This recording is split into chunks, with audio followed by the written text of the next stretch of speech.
Di awal perjalanan, semua masih terasa seru-seru aja. Apalagi ini pengalaman pertama gue mendaki. Temen gue, Ayu, mulai mengalami gejala hipotermia. Di pos 2 ini, kita mulai ngerasain hal janggal. Di setiap 5 langkah sekali, ada taburan beras kuning di tanah. Si Jo tiba-tiba banget jatuh di tanah, guys. Peringatan, animasi ini dibuat dengan tujuan sharing pengalaman pribadi sang pengirim cerita. Dimohon untuk menghargai cerita tanpa menyudutkan beberapa pihak. Selamat menonton. Siapa nih yang anak senja banget? Healingnya kalau nggak trekking bukit ya naik gunung. Gue lah. Hahaha. Kenalin, gue Ajis. Umur masih banyak. Tampang ganteng banget lah. Hobi mengejar senja dengan segelas kopi pahit yang menemani. Gue mau cerita tentang pengalaman gue mendaki Gunung Sumbing via Bowongso. Waktu itu tahun 2022, gue dan 7 temen gue, Mail, Iqbal, Rangga, Dudung, Dion, Ayu, dan Jo, sampai di base camp via Bowongso tepat jam 10 malam. Terus jam 7 pagi kita regis dulu di Simaksi dan prepare buat persiapan mendaki. Sebelum mulai pendakian, kita dibekali plastik kecil yang berisi air gula buat disimpan selama mendaki. Perjalanan dimulai dari base camp Bowongso, parkiran Swadas, gardu pandang, dan pos 1 Taman Asmara. Perjalanan masih berjalan dengan baik. Di awal perjalanan, semua masih terasa seru-seru aja, apalagi ini pengalaman pertama gue mendaki. Kita sempetin buat istirahat sebentar di pos 1, sekitar 15 menitan. Terus lanjut nanjak lagi ke pos 2 Bogel. Sepanjang perjalanan menuju pos 2, cuaca tiba-tiba berubah. Dari yang tadinya cerah, jadi mendung gelap dan mulai sedikit hujan. Akhirnya mau gak mau kita bikin tenda darurat dulu deh. Dan juga bikin lingkaran di sekitar tenda buat menghindari beruang laut. Kita tunggu di dalam tenda sampai hujannya berhenti. Setelah hujan berhenti, kita lanjutin perjalanan melewati camp Pelalangan. Terus berhenti di sumber mata air untuk ambil air, karena persediaan air kita habis. Dengan kondisi kabut gelap, angin, gerimis, dan hawa dingin banget, kita ambil air segar itu secukupnya. Setelah itu, kita bergegas menuju pos 2 Bogel. Nah, di pos 2 Bogel ini, cuacanya sangat tidak memungkinkan. Hujan mulai deres, dan kabut juga makin menutup pandangan. Akhirnya, kita bangun tenda darurat lagi di pos 2. Kita bangun 3 tenda. Di 2 tenda berisi 3 orang, 1 tenda yang lain berisi 2 orang. Nah, di pos 2 ini, temen gue, Ayu, mulai mengalami gejala hipotermia. Ya wajar sih orang hujan angin kenceng kayak gini. Gimana gak mau gigil coba? Gue dan teman-teman gue yang laki-laki aja menggigil parah. Kita langsung selimutin aja pakai aluminium foil, sembari oper-operan warm pack yang emang udah kita bawa dari awal. Kita akhirnya memutuskan untuk bermalam di pos 2. Nggak lama dari kita yang udah mulai sayup-sayup ngantuk karena lelah dan kedinginan juga, kita dengar ada satu rombongan yang tiba juga di pos 2 ini. Mereka buat tenda di sebelah tenda kami. Di pos 2 ini, kita mulai ngerasain hal janggal. Dimana tenda di sebelah kedengeran rame banget. Karena penasaran, gue sama Iqbal coba intip sedikit dari celah tenda kita. Dan ternyata cuma ada sepasang sepatu di luar tenda itu. Artinya cuma ada seorang pendaki di dalam tenda itu dong. Akhirnya gue sama Iqbal buru-buru tutup rapat sleting tenda. Kita lihat-lihatan karena suara orang yang lagi ngobrol itu masih kedengeran berisik. Tanpa ngomong apa-apa lagi, kita berdua milih untuk buru-buru tidur aja. Dan gak ngebahas itu saat itu juga. Gak lama setelah melawan kegelisahan itu, akhirnya gue ketiduran. Dan selama gue tidur, mimpinya tuh aneh-aneh banget. Dan salah satunya adalah gue mimpi ketemu seorang perempuan yang ngasih gue bungkusan plastik hitam. Yang gue juga gak tahu itu isinya apa. Dan ternyata kejadian itu bukan cuma gue yang ngalamin, tapi teman-teman gue yang lain juga ngalamin. Pas tengah malam, gue sempat kebangun karena kondisi air yang ngerembes ke dalam tenda dan angin yang goyangin tenda kenceng banget. Perasaan gue gak enak waktu itu, tapi gue juga gak bisa apa-apa karena temen gue yang lain juga udah pada sibuk mengejar mimpi alias turu. Ya udah, dengan susah payah gue lanjutin turu aja lah. Karena besok kita udah harus summit. Besok paginya jam 3, kita mulai summit dari pos 2 Bogel.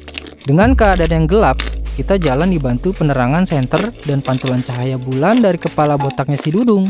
Hahaha. Sambil menyusuri jalan menuju camp gajah, gue perhatiin hampir di setiap 5 langkah sekali ada taburan beras kuning di tanah. Sesekali gue juga lihat ke arah semak-semak, dan di sana kayak ada bayangan hitam besar yang perhatiin kita waktu lagi jalan. Tapi gue berusaha diem dan pura-pura nggak lihat aja. Sepanjang jalan itu kita semua nih ngobrol juga cuma sedikit-sedikit aja. Ada yang sibuk baca doa, ada yang sibuk nahan ngantuk, dan lain hal sebagainya. Sampai tiba-tiba salah satu teman kami yang namanya Joe mulai bersikap aneh, dimana dia jadi kayak anak kecil gitu yang ketawa-ketawa lirih. Dan dia ambil beras kuning di jalan itu, terus dia makan. Ya kita kaget dong, kenapa nggak pakai lauk? Kita berhenti dan nge-freeze sebentar. Setelah semuanya sadar, baru kita cegah Joe supaya nggak makan beras itu dengan narik tangannya. Kita kasih dia minum yang banyak, sembari kita pijit-pijit tangannya dan berdoa. Kita nggak ada yang tahu gimana caranya ngadepin kayak beginian. Jadi yang bisa kita lakuin cuma ngedoain sebisanya, sembari dielus-elus dan dipijit telapak tangannya. Terus kita bacain doa di air minum yang kita kasih ke Joe. Berangsur-angsur keadaan mulai kembali seperti biasa. Joe mulai kembali normal, dan kita bisa lanjut perjalanan lagi ke camp gajah. Kita sampai di sana sekitar pukul 4.40 dengan keadaan yang mulai pagi. Kita istirahat lumayan lama di sana. Pada saat itu ternyata si Joe ini lagi haid, dan di sana ada larangan untuk yang lagi haid gak bisa naik sampai puncak. Jadi batas Joe naik cuma boleh sampai camp gajah aja. Terus kita nawarin Joe buat turun ke base camp, karena dari pihak base camp juga ngelarang Joe untuk naik sampai puncak. Tapi karena Joe ini kekeh pengen tetap daki sampai puncak dan gak mau turun ke base camp, akhirnya kita maksain lah buat lanjut daki lagi. Kita lewatin tanjakan PHP dengan susah payah dan luar biasa lelah. Sampai akhirnya kita sampai di pos 3 Zoro. Seperti biasa, kita istirahat dulu sebentar sebelum lanjut jalan, sembari menikmati pemandangan sekeliling gunung yang indah. Setelah melewati pos 3, perjalanan kami mulai terhambat dan banyak istirahat karena kondisi Joe yang sakit perut. Karena mereka banyak istirahat, akhirnya Mail nyuruh gue, Dudung, dan Dion buat naik duluan ke puncak dan nunggu mereka di atas. Akhirnya gue sama mereka naiklah duluan ke atas, sembari sesekali nengok ke belakang buat mastiin mereka juga pelan-pelan lanjut nanjak. Pukul 10:30 kita bertiga sampai di puncak ke kawah, dan kita tunggu teman-teman yang lain sambil menikmati suasana puncak dan pemandangan lautan awan yang indah. Setelah kurang lebih menunggu 1 jam, sampailah mereka di puncak dengan kondisi Joe yang berjalan sambil mengeluh kalau kakinya berat, seolah ada yang ngerangkul kakinya. Gak lama dari itu, si Joe tiba-tiba banget jatuh di tanah guys, alias dia pingsan woi. Akhirnya kita baringin dia dan berusaha buat bangunin si Joe gimana pun caranya. Tapi dia gak bangun-bangun. Tiba-tiba kabut gelap menyelimuti wilayah puncak, dan sepi banget di atas. Gak ada pendaki lain yang kelihatan batang hidungnya. Terus Joe tiba-tiba bangun, dan dia ketawa dengan suara anak kecil dan teriak gak jelas gitu. Wah, ini sih udah jelas kesurupan. Paniklah kita. Mail coba teriak-teriak minta tolong ke siapapun yang ada di sana, tapi gak ada sautan.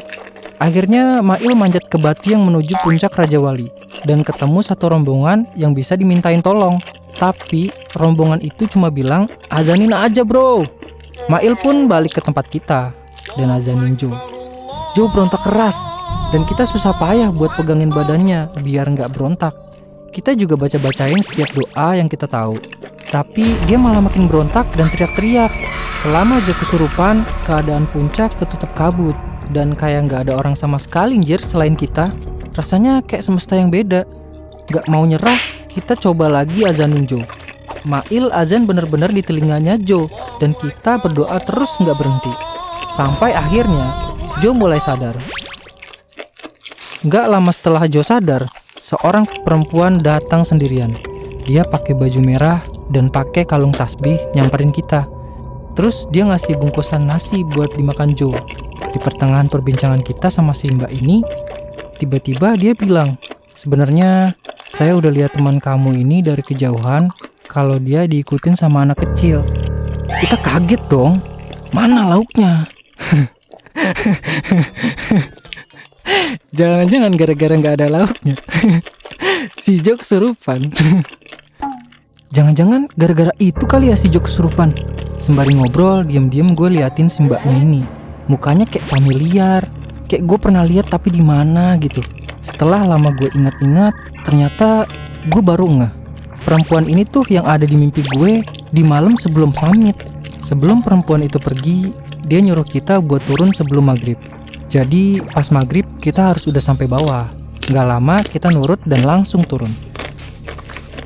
Sepanjang perjalanan, si Joe digendong Mail karena kondisinya yang belum pulih total dan kakinya juga belum bisa jalan. Di perjalanan itu, Mail katanya dengar suara cewek yang ngetawain kita. Tapi pas di bawah, Mail tanya kita.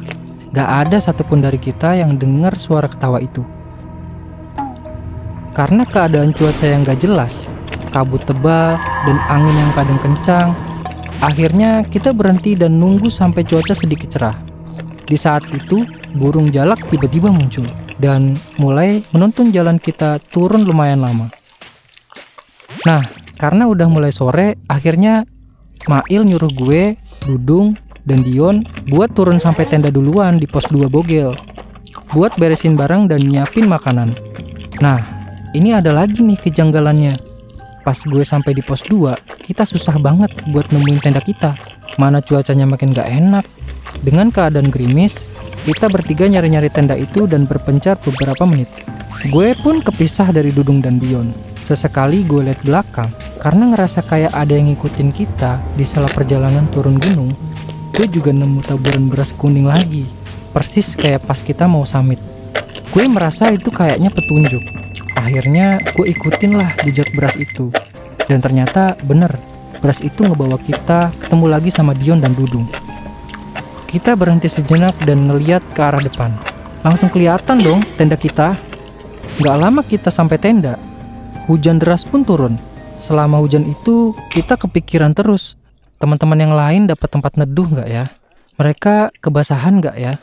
Tapi hamdalah katanya mereka berhasil neduh di tenda pendaki yang ada di sana. Singkat cerita, hujan reda dan sampailah mereka di tenda jam 7 malam. Karena mereka kemalaman sampainya, ditambah keadaan Joe yang masih belum bisa jalan sendiri. Kasian juga Mail dan teman-teman lain yang harus gantian gendong. Akhirnya, kita mutusin buat nginep malam itu. Alhamdulillah, malam itu aman, tentram, dan gak ada gangguan apapun. Dan besokannya jam 10 pagi, kita siap-siap turun. Sampai di base camp saat itu sudah sore, dan kami menginap lagi di base camp untuk istirahat. Malam itu kita berbincang dengan pendaki lain. Ternyata desas-desus yang beredar, beberapa hari yang lalu ada orang yang meninggal di sana. Ciri-cirinya sama persis kayak perempuan yang ngasih kita makanan di puncak dan orang yang datang ke mimpi kita sebelum summit. Pesan gue, besok-besok kalau lu mau naik gunung, jaga-jaga buat yang height. Kalau udah dibilangin jangan tuh jangan.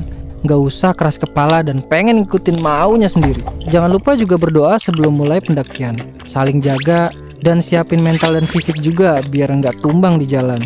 Semoga teman-teman yang suka naik gunung perjalanannya aman-aman aja ya. Amin.